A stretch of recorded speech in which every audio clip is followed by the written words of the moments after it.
Ecoleyes, Derechos y Obligaciones Ambientales, con Juan Ignacio Moreno.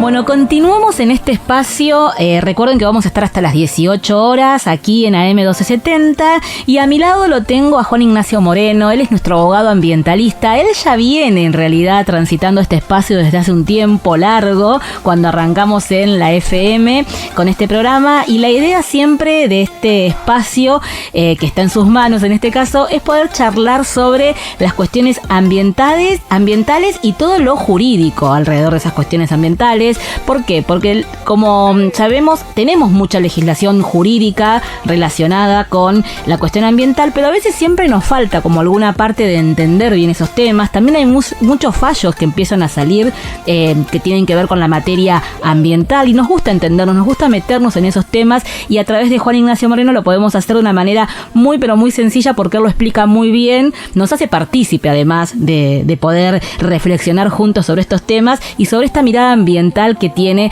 en este caso lo que tiene que ver con el poder judicial en este caso. Hola Juan, gracias por estar.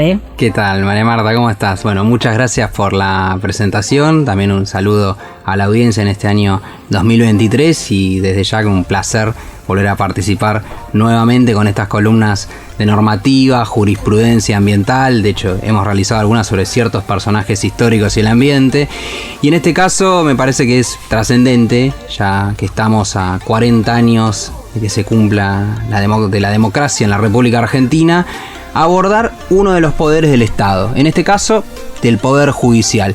Muchas veces escuchamos que se empieza a hablar de la necesidad de una reforma judicial, una reforma con perspectiva de género, una reforma con perspectiva en derechos humanos, pero también es necesario realizar un abordaje respecto a la mirada ambiental. Hemos visto que en distintos tribunales van dejando cierto precedente y una mirada sobre cómo cuidar el ambiente, y en otros lo que termina sucediendo es que hay un gran desconocimiento y pareciera que las causas buscan sacárselas de encima. Entonces me parecía muy interesante traer este tema en particular, que lo denomino como fuero ambiental. Para explicarlo claramente y que lo pueda entender cualquier persona que no haya pasado por la Facultad de Derecho, dentro del Poder Judicial tenemos distintos órganos que se dedican a materias específicas. Por ejemplo, si alguien quiere hacer un reclamo laboral, va a haber un fuero laboral. Si alguien quiere hacer un reclamo penal, un fuero penal. Y si alguien quiere hacer un reclamo contra la administración pública, está el contencioso administrativo. Bueno, dentro de la provincia de Buenos Aires tenemos ese tipo de fueros, pero no tenemos específicamente un fuero que esté determinado a la materia ambiental. Por eso hoy les voy a traer algunos casos específicos de distintas provincias de la República Argentina que sí cuentan con esta herramienta y qué diferencias presentan.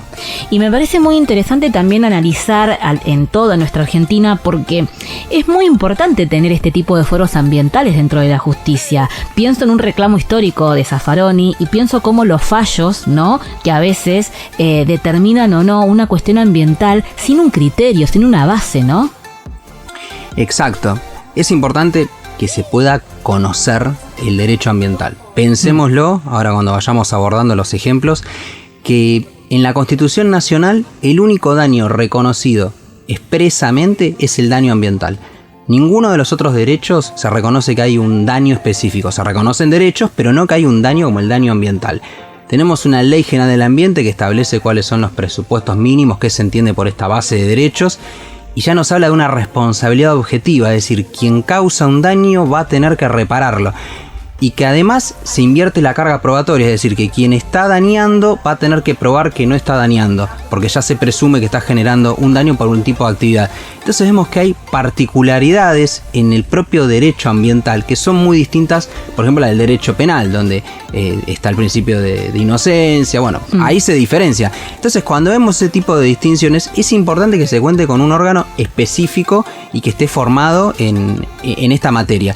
Por eso es interesante. En este año 2023, Misiones sanciona una ley específicamente donde crea un fuero ambiental. ¿Y qué es lo que crea? Bueno, crea un juzgado de primera instancia donde se resuelvan las cuestiones ambientales, cuestiones también de procesos cautelares. ¿Qué se entiende por cautelar? Bueno, cautelar es una medida que puede accionar cualquier persona cuando se observa que una actividad está generando un impacto en el ambiente. Entonces lo que se busca es que se interrumpa. Por ejemplo, hay fumigaciones con agroquímicos. Bueno, yo lo que quiero es que esto se frene, claro, porque está generando un impacto en la salud, en el ambiente, entonces se solicita una medida cautelar. Bueno, en esos casos intervendría este fuero. Y a su vez crea también una fiscalía, es decir, quien va a acusar, quien va a investigar estos delitos, podemos decirle delitos ambientales, no le podemos decir porque tenemos esa falta también, que ya lo abordaremos en alguna columna, pero podemos decir como contravenciones, es decir, aquellas faltas de la administración pública.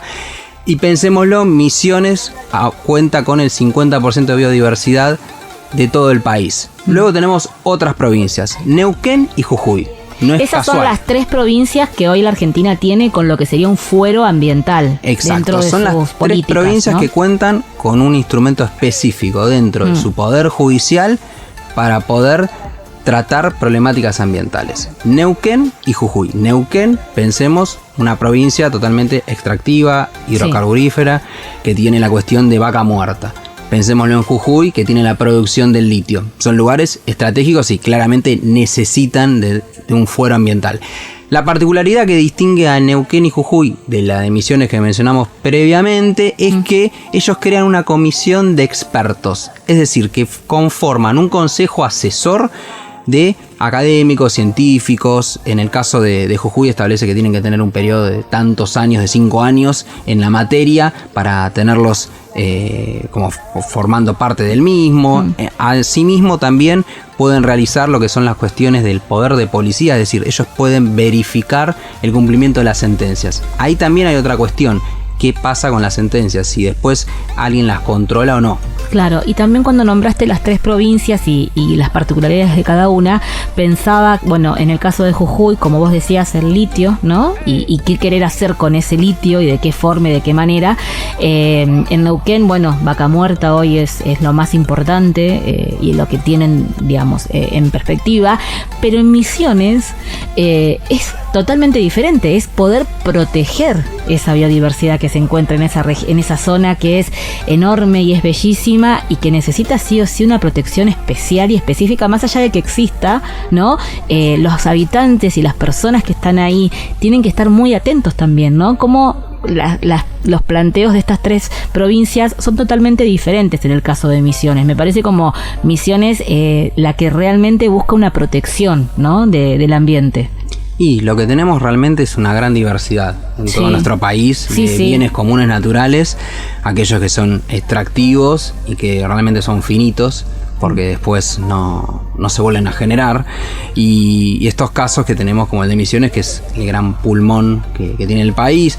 Lo hemos visto cuando pasó lo del Amazonas, en la gestión de Bolsonaro, las cosas que sucedieron, las promesas también de campaña de Lula en virtud de ese tema en particular. Y estamos ante un año electoral. Justamente vamos a escuchar de distintos candidatos que yo recomendaría escuchar qué tipo de terminología utilizan.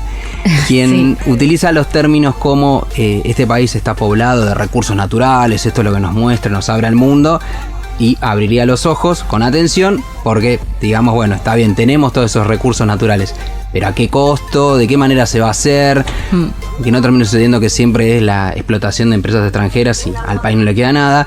Observemos quién habla como bienes comunes naturales, que es una noción más de los pueblos indígenas, y que entiende un poco que la cuestión es que el ambiente, todos somos parte del mismo, es parte de nuestro entorno, y que si lo dañamos generamos un impacto en la eficacia de nuestros derechos. Entonces va a ser interesante escuchar esos términos, quién plantea la idea de una nacionalización de ciertos recursos, quién tiene esa noción de trabajar con empresas locales, el trabajo de la inversión en la ciencia, y el aspecto de que no nos quedemos solo con materias primas, sino que busquemos un agregado en valor. Justamente, caso del litio, no solamente sea la extracción del mineral en los salares, sino que se hable de las baterías, que es una de las propuestas que tenía la UNLP en su momento. Tal cual. Para cerrar, Juan, te voy a preguntar por la de la provincia de Buenos Aires. Nosotros aquí aún no tenemos esta instancia de fuero ambiental. No, en la provincia de Buenos Aires no contamos con esta instancia de fuero ambiental.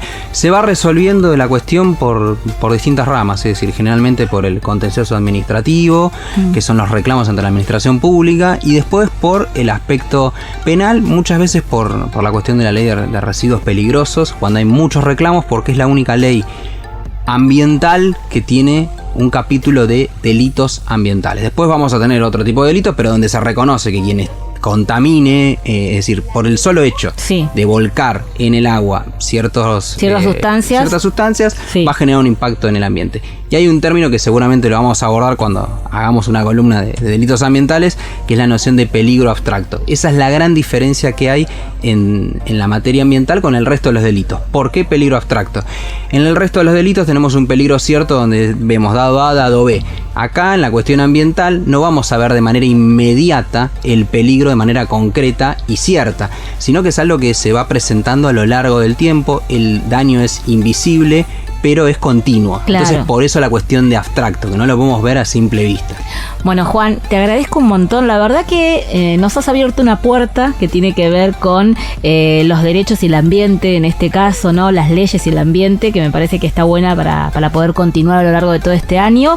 Te invito a que sigas con nosotros, obviamente, y que aquellos que quieren seguirte a vos te pueden seguir también en tu página. Vos tenés tu propia página de YouTube donde subís también estas columnas. Claro, ahí mismo están todas las columnas que hemos realizado en la FM y bueno, las que vayamos desarrollando este año en la M. Bueno, muchas gracias, Juan. Hoy que no aguanto más, quiero empezar de cero y con un voz a más. Quiero que bailemos, porque la noche que te fuiste no fue el final que vos quisiste. Bailemos un vos a más, porque cuando estoy con vos todo nuestro amor, y no hace falta que me expliques, basta que estés para decirte bailemos.